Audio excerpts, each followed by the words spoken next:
Perkenalkan, nama lengkap saya Yohanes Silvanus Idiman Rembong, biasa dipanggil Johan, kuliah di Universitas Nusa Cendana Kupang, Fakultas Ilmu Sosial dan Politik, semester 2, jurusan Ilmu Politik. Teman-teman, saya akan menjelaskan pemikiran politik menurut John Locke. John Locke lahir di Wellington, Inggris, tanggal 29 Agustus 1632, dan ia dikenal dengan seorang filsuf dari Inggris. John Locke termasuk salah satu seorang yang tidak menyukai kekuasaan mutlak berada di tangan penguasa. Tulisan Locke sangat kurang mengandung dogma. Pada pokoknya, ia mengemukakan bahwa berdasarkan akal, kebenaran itu sukar sekali ditetapkan, dan bahwa suatu pendapat itu mengandung keraguan dalam kebenarannya. Sungguh pun akal itu dianggap sebagai hakim tertinggi dalam menilai, tetapi Locke menganggap kesimpulan sebagai suatu kemungkinan saja, bukan suatu yang mutlak. Pendapat ini antara lain menyampaikan pemikiran pada toleransi terhadap agama. Locke menolak pendapat yang mengatakan bahwa kekuasaan itu didasarkan pada warisan yang seperti pada hubungan keluarga. Locke kemudian memberikan pembahasan khusus kepada buku Patria yang ditulis oleh Sir Robert Wilmer. Wilmer berpendapat bahwa kekuasaan memerintah mulanya diberikan Tuhan kepada Adam, dan Adam menurunkan kepada ahli-ahli warisnya, dan akhirnya sampai kepada ahli-ahli waris selanjutnya.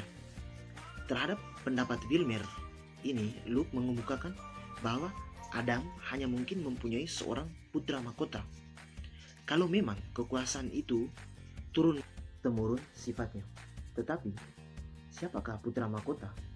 Ini tidak seorang pun yang tahu, apalagi putra mahkota yang hidup di zaman Locke itu.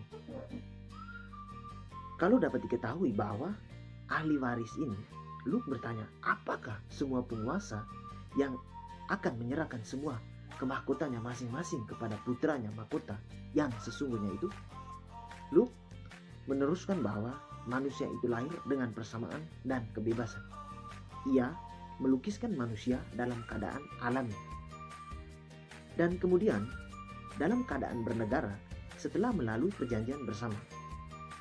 Dalam keadaan alami, manusia berada dalam kebebasan, tetapi bukanlah kebebasan yang seperti digambarkan oleh Hobbes.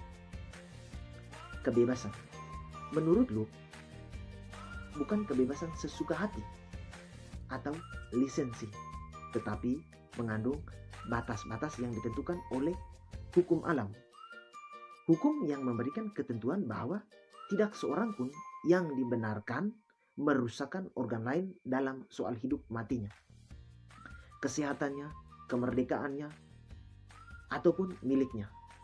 Hukum alam ini bersifat normatif, hukum yang menyuruh orang bagaimana ia seharusnya bersikap, bukan seharusnya ia sebenarnya bersikap. Manusia cenderung memiliki nafsu dan dendam yang akan menyebabkan kehilangan pengendalian dirinya dalam memberikan batas-batas hukum, sehingga mudahlah muncul kekacauan.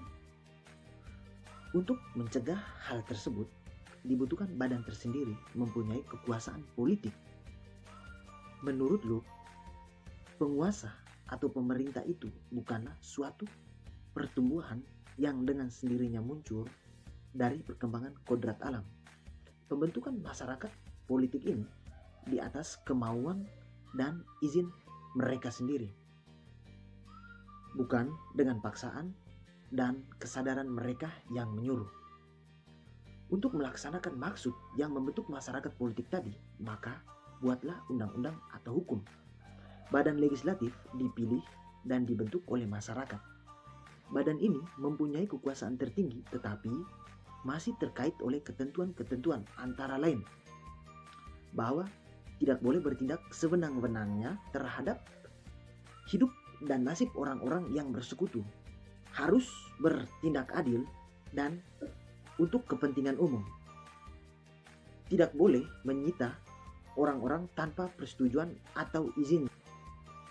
Badan eksekutif kedudukannya bergantung pada badan legislatif. Badan ini memiliki hak prerogatif. Menurut Locke, hal ini tidak berdasar pada suatu undang-undang. Malah kadang-kadang hal ini berlawanan dengan undang-undang itu, tetapi tidak berlawanan dengan kepentingan umum. Kekuasaan federatif, kekuasaan yang berhubungan dengan kekuasaan tentang hal perang dan damai. Dengan pembuatan perjanjian dan persekutuan serta apapun yang diperlukan dalam berhubungan dengan pihak-pihak luar negara. Kekuasaan ini juga ditunduk pada badan legislatif. Berbicara masalah agama, Locke berpendirian agar dalam agama berpegang toleransi. Ia juga seorang penganjur pemisahan gereja dari negara. Menurut Locke, negara dan agama mempunyai daerah tersendiri-sendiri. Masyarakat politik atau sipil dibentuk untuk memajukan kepentingan sipil mereka sendiri yang hidup, kemerdekaan, kesehatan, dan sakit senang badannya, dan menjaga milik berupa benda lahir. Sebaiknya gereja adalah kumpulan manusia secara sukarela untuk memuja bersama Tuhan dengan cara menurut mereka dapat ia terima dan bisa berpengaruh terhadap keselamatan jiwa mereka.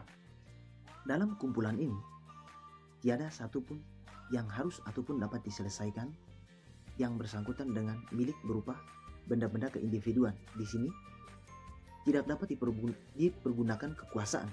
Jadi tidak ada paksaan dalam agama. Menurut Locke, tujuan pokok dan utama manusia untuk bersatu dan membentuk negara dan menempatkan diri mereka di bawah suatu pemerintahan adalah untuk melindungi mereka. Locke melihat pada mulanya manusia itu tidak mempunyai milik, tetapi kemudian ia memperoleh sebagai hasil kerja keras. Jadi, Locke mengungkapkan teori nilai menurut tenaga. Masalah lain dalam hubungan rakyat keseluruhannya dan sebagian rakyat ialah masalah mayoritas dan minoritas. Locke sangat menggunakan kekuasaan mayoritas dan efeknya sebenarnya ialah kemungkinan yang sama seperti yang dijumpai oleh penguasa absolut. Sekian dan terima kasih.